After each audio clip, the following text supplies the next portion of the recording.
Es que no saben lo que he hecho antes de venir. Ya. He estado trabajando y luego he venido a prepararme para dirigir la alabanza. Eso. Amén. Señor, te damos gracias, Dios, por tu presencia. Gracias por tu palabra, precioso Rey. Te pedimos, Señor, que tú nos hables esta noche, Señor. Que sea tu palabra, Señor, y una palabra viva, Señor. Una palabra eficaz, Señor. Una palabra precisa, precioso Dios. Te damos gracias, Señor. Gracias, precioso Jesús. Llénanos, Señor, con tu presencia en este lugar. Que tu presencia realmente nos abrume, Señor, aquí. Gracias, Rey. Amén. Vamos a empezar en Marcos 5, si todos tienen Biblia. Como los jóvenes, cuando nos reunimos los jóvenes, todos tienen que traer Biblia. Y los que no traen, tienen que conseguir una Biblia. ¿Aquí todos tienen su Biblia? ¿Amén? ¿Todos? Casi todos. Amén. Vamos a empezar entonces en Marcos 5. Marcos 5 en el verso 21. Y ahora mi chanchullo.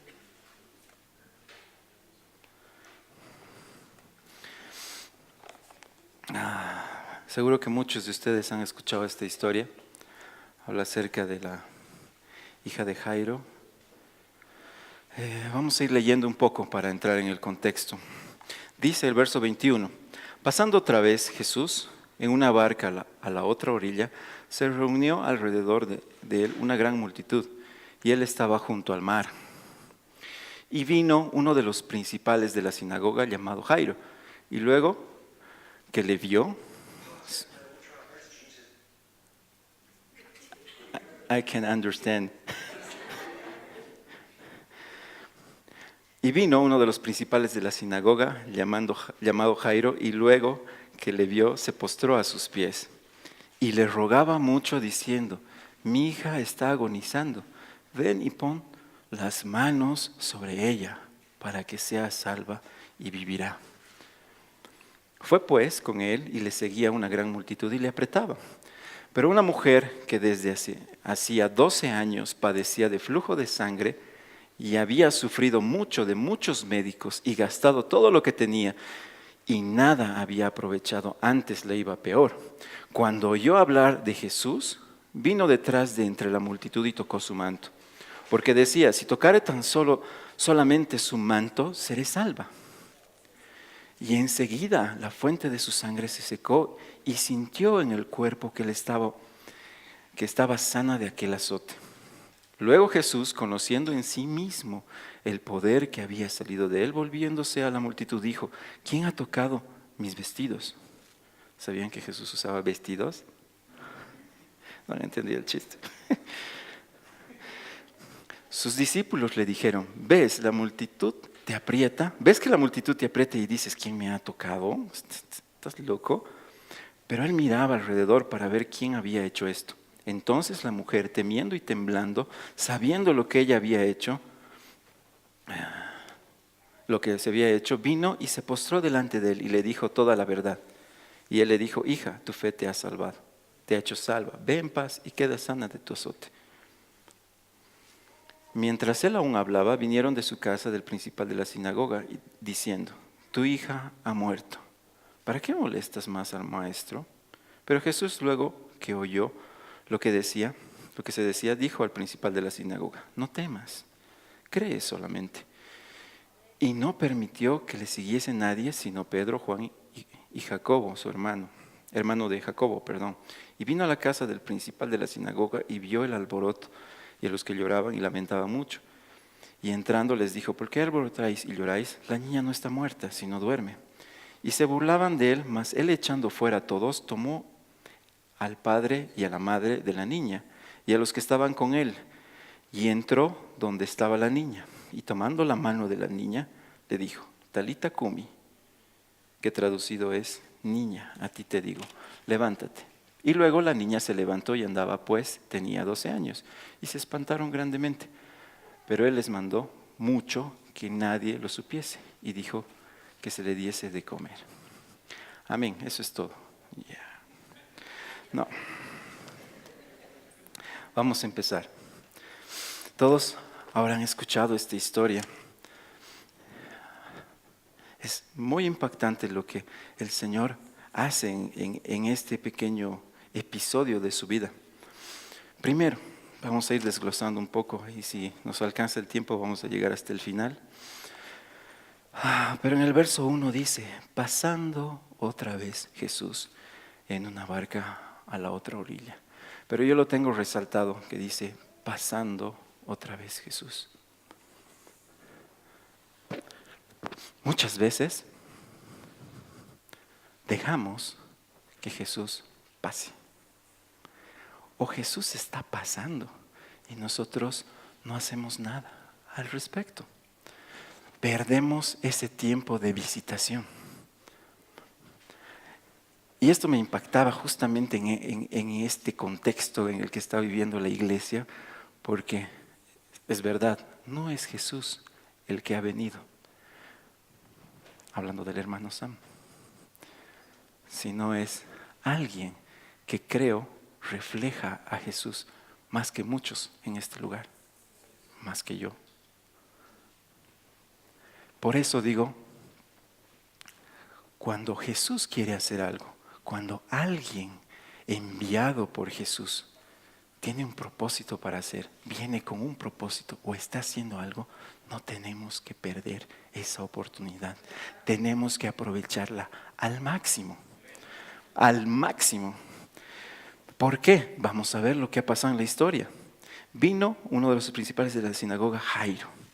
Jairo, al escuchar que Jesús estaba pasando por el lugar, solamente escuchó que Jesús estaba pasando el lugar. Se enteró que Jesús estaba viniendo, que algo sobrenatural estaba sucediendo. Habían escuchado acerca de Jesús. Muchos de ellos no conocían a Jesús. Solamente habían escuchado de lo que un hombre o alguien hacía. Hacía milagros, sanaba enfermos. Y muchos le seguían. Había una multitud alrededor. Siempre. Este hombre Jairo va, busca a Jesús y se postra delante de él, rogándole, ven, necesito que sanes a mi hija. Bueno, yo soy padre. Sé que no todos aquí son padres, pero los que sí son padres pueden entender el sufrimiento de este hombre, Jairo. Si tu hijo, alguien que quieres, ni siquiera tu hijo, pensé en tu mamá, alguien de tu familia, alguien cercano a ti, un amigo muy cercano, está muriendo, está sufriendo, te quedas de brazos cruzados y esperas, bueno, a ver qué hacen los médicos. No, te desesperas, buscas otras opiniones, ves la forma. Muchas veces Dios permite que pasemos este tipo de aflicciones. ¿Por qué? Es que hablábamos con los jóvenes el otro día. Muchas veces nos alejamos de Jesús. Cuando las cosas están bien, cuando estoy ganando bien, no me hace falta dinero. Cuando tengo mi matrimonio ordenado, no me hace falta reconciliar nada. Cuando mis hijos están bien, no tengo por qué preocuparme de ellos. Cuando tengo todas las cosas tranquilas, en paz, empezamos a olvidarnos quién nos ha proveído esa paz, provisto esa paz, quién nos ha dado eso. Y nos alejamos y pensamos que ya estamos tranquilos. Y es sutil, como humanos lo hacemos, muchas veces sin querer. Nos cuesta darnos cuenta de que tenemos que, aún en ese tiempo de gozo, en ese lugar alto, tenemos que seguir buscando a Jesús. Eso pasaba con el pueblo de Israel constantemente. Eso estábamos estudiando en Jueces con los jóvenes, si se pueden acordar. Lo que pasaba con los jóvenes, digo, con Israel en ese tiempo de Jueces, era que después que murió Josué, dice, se levantó otra generación que no conocía las cosas que Dios había hecho. Y Dios ponía un juez, él hacía, juzgaba, les mostraba, les enseñaba. Moría y otra vez el pueblo se desenfrenaba. Era un constante. Por eso había muchos jueces. Muchas veces sucedía esto. Y muchos, como hemos leído igual, bueno, estoy ya predicando lo del sábado, en Jueces 6, hablando de Gedeón, Gedeón cuestiona a Dios. Le dice, Dios, Dios, dice, literalmente. ¿Por qué estamos viviendo esto? ¿Por qué los madianitas vienen? ¿Por qué nos hacen sufrir? ¿Por qué estamos padeciendo estas cosas? Y la verdad es que muchas veces es para que Dios, eso dice la palabra de Dios también, de toda la tierra prometida, no vencieron a todos. Dios permitió que se quedasen 2 pueblos. ¿Para qué? Para probar a Israel. Para que este pueblo, como Madián, traiga aflicción a Israel cuando Israel se aparte de Dios. Porque ¿qué pasaba? Venía la aflicción, Israel empezaba a clamar, Señor, por favor, ayúdame. Mi hija está mal, Señor, ayúdame, haz algo. Una vez nos ponemos en desesperación cuando estamos pasando aflicción y recién muchas veces buscamos a Jesús. No debería ser eso. Deberíamos buscar a Jesús en todo tiempo. Cuando vemos que Jesús está pasando, deberíamos buscar. Deberíamos estar con Él. Deberíamos estar donde está Él. Ese debería ser nuestro clamor.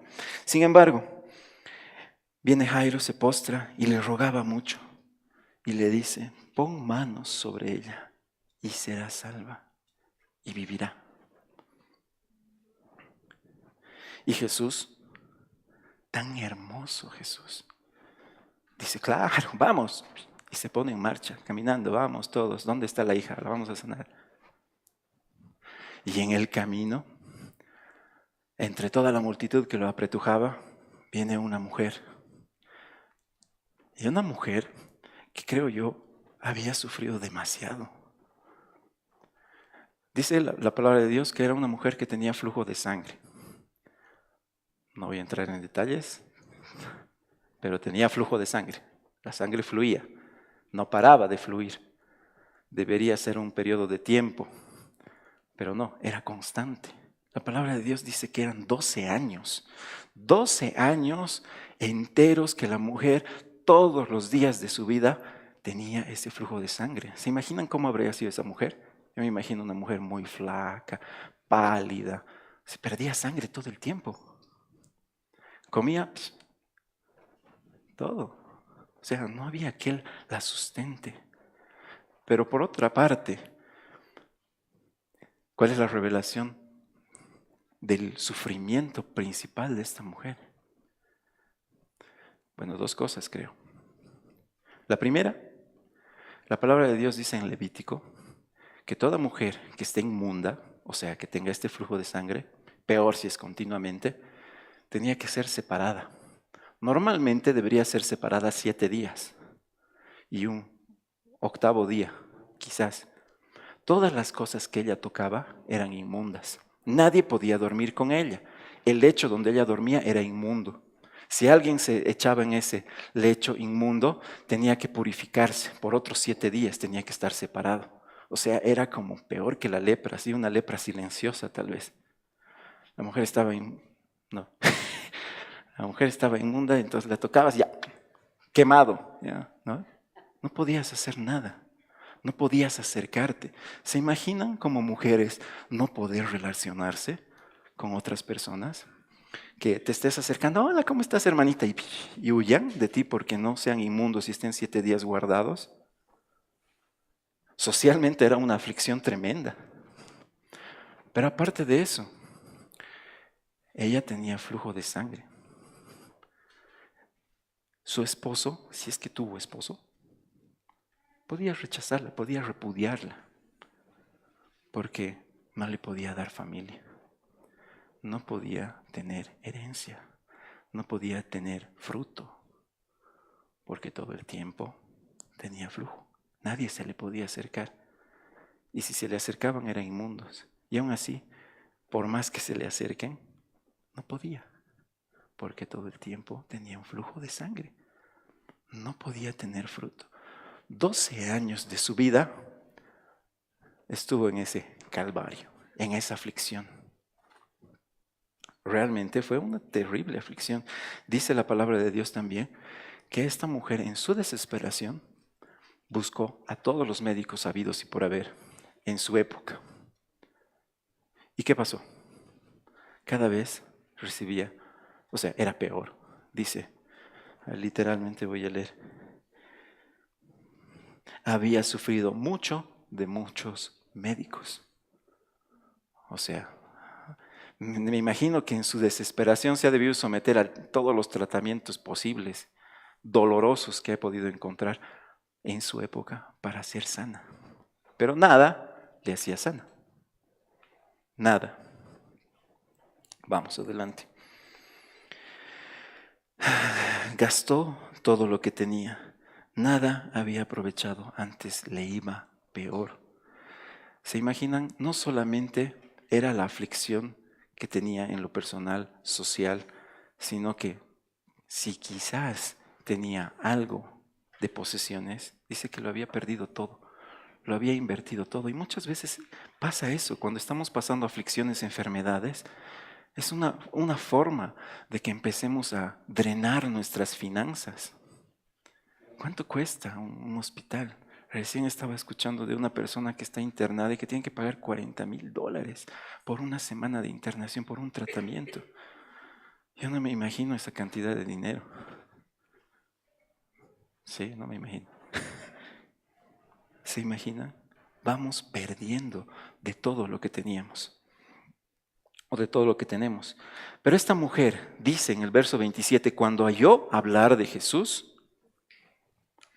vino detrás de la multitud y tocó su manto, porque ella dijo para sí misma, si tocare solamente su manto, seré salva. Qué fe de esta mujer que solo oyendo acerca de un hombre que hacía milagros, tenía la fe suficiente para decir, ni siquiera tocándolo a él porque lo voy a volver inmundo, pero tocando un borde de su manto es suficiente para que yo sea sana. Realmente, ¿se dan cuenta? Muchas veces tenemos que caer en tal aflicción para, como dice la palabra acerca del hijo pródigo, volver en sí, volver a nuestro Padre y creer. Este capítulo habla mucho acerca de la fe. Luego Jesús, conociendo que poder había salido de él, la buscó. No la quería dejar. Ese es tema de otra prédica, la pueden buscar ahí en la página web.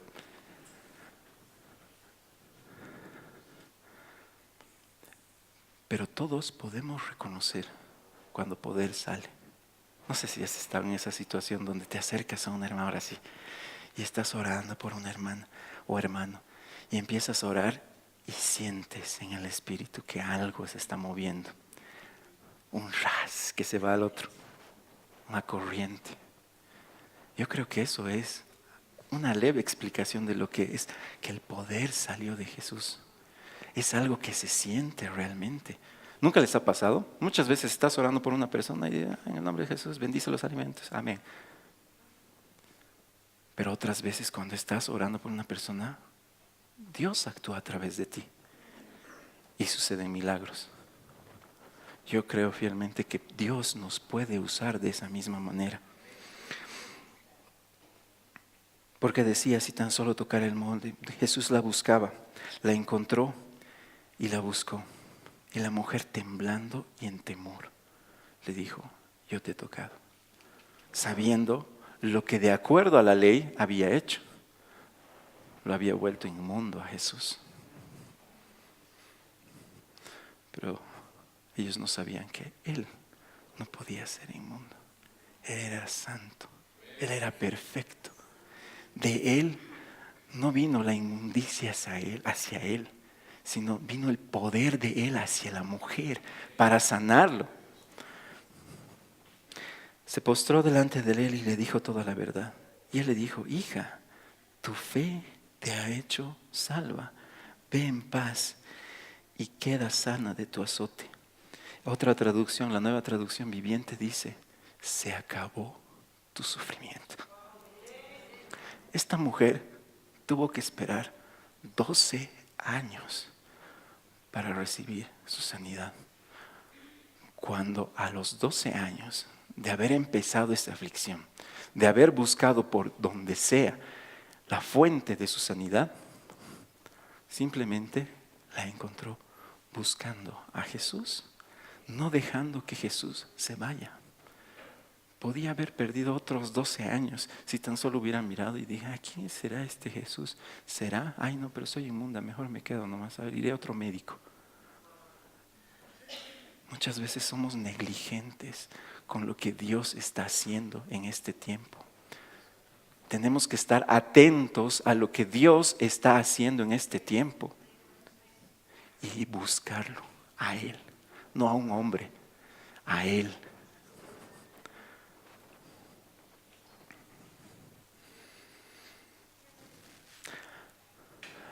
Termina este pasaje con la mujer y Jesús prosigue el camino. La niña, dice la palabra de Dios, había muerto, mas Jesús dice no.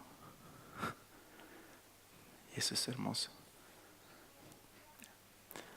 Hay otro pasaje, si no me equivoco, es Lucas 8, donde habla acerca de una mujer viuda que tenía solo un hijo y su hijo había muerto.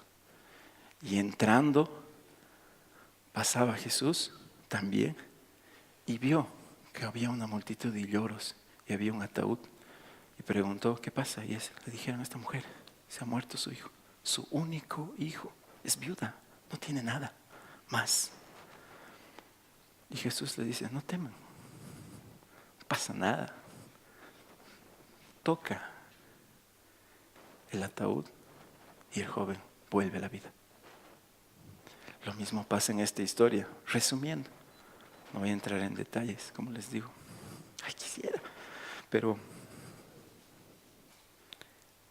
entra a la habitación con la niña y le toca. Y le dice, Talita cumi. No, está bien. Has entendido. Ya, se quería levantar. Niña, levántate. Y la niña se levantó y caminó. Y la palabra de Dios dice, caminó porque tenía 12 años. El mismo número de años que la mujer había sufrido la aflicción. ¿Se dan cuenta? Este pasaje habla acerca del gobierno divino. Habla acerca de cuando tú dejas que Jesús venga a tu vida y gobierne tu vida, tú eres sana de la aflicción, de la que has sufrido mucho tiempo. Tú puedes volver a la vida. Cuando dice volvió a la vida, dice revivir o resucitar. La palabra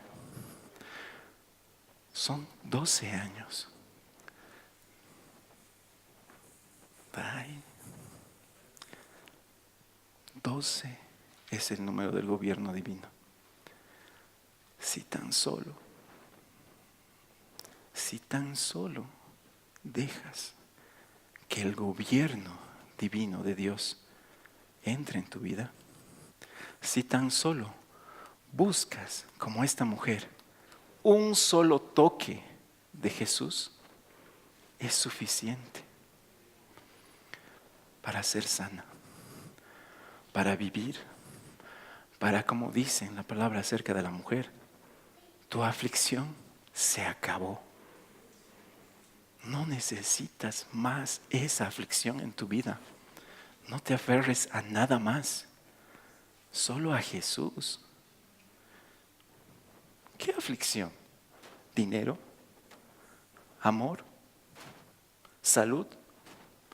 No importa. Rinde tu vida a Dios.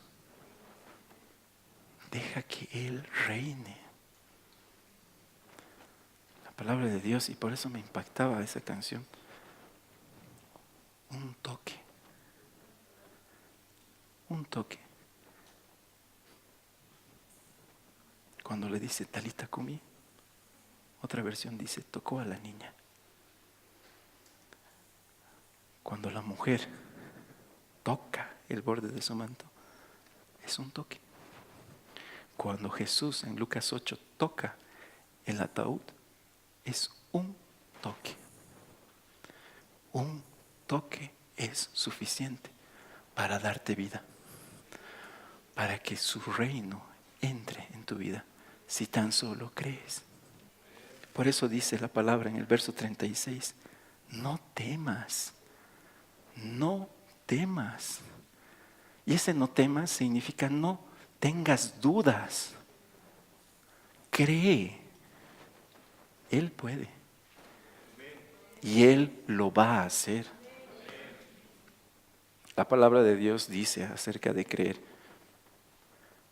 Cuando oras, creyendo lo que has pedido, que se te va a ser hecho, y no dudas, se te será hecho. Lo que pasa es que dudamos.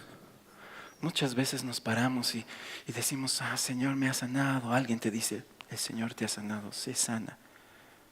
¿Y qué empieza? ¿Qué empieza a pasar en nuestra cabeza? Ay, no, pero soy sana, pero me sigue doliendo. Ay, soy sana, pero sigo cojeando. Ay, soy sana, pero no veo bien todavía.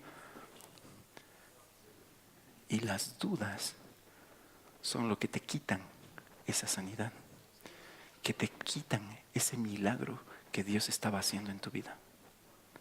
Por eso cuando Jesús sana a los ciegos, cuando sana a los ciegos y les frota sus ojos, les dice, conforme a lo que ven, conforme a lo que ven. Y ellos decían, vemos claramente. Entonces fue hecha su sanidad.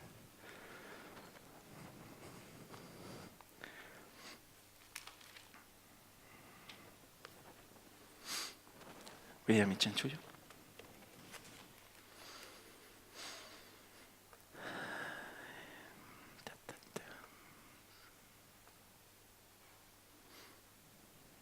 Para los que están tomando nota, pueden tomar nota de Marcos 10:13, Primera de Reyes 19:5.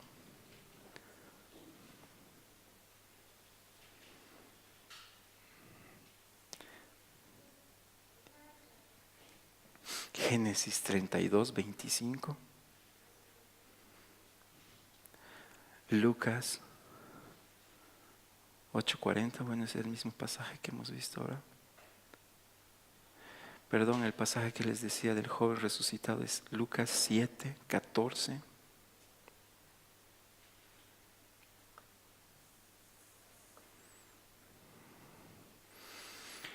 Y Mateo 8:5. Va a ser súper corta esta prédica. Nos vamos a poder ir a comer felices, pero no sin antes haber disfrutado de su palabra. No sé si ustedes no disfrutan de su palabra, pero yo estoy realmente gozándome en su palabra. Porque, no sé, hay muchas cosas que quizás no se pueden explicar con todas las palabras suficientes. Estamos viviendo en un tiempo diferente. Dios está haciendo muchas cosas nuevas en la iglesia. Y no solo en nuestra iglesia, sino en todas las iglesias. Estamos saliendo a las calles, Dios se está moviendo. El reino de Dios está siendo proclamado en las calles. Que venga tu reino, Señor. Que tu gobierno divino venga a nuestras vidas.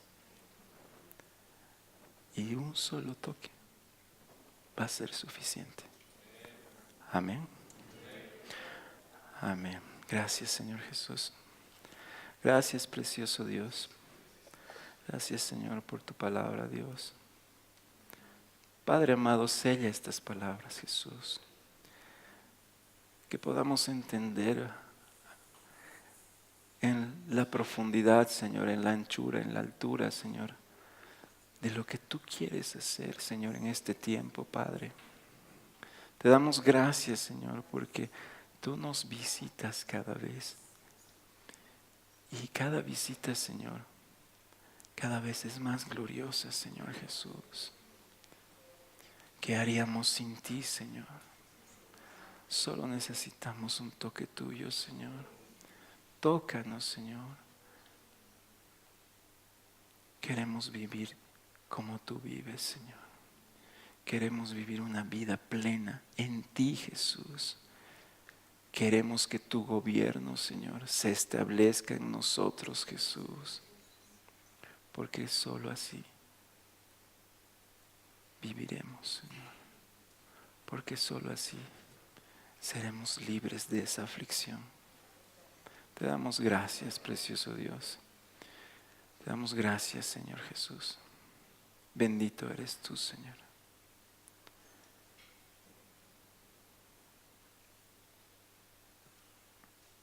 Gracias, Señor Jesús.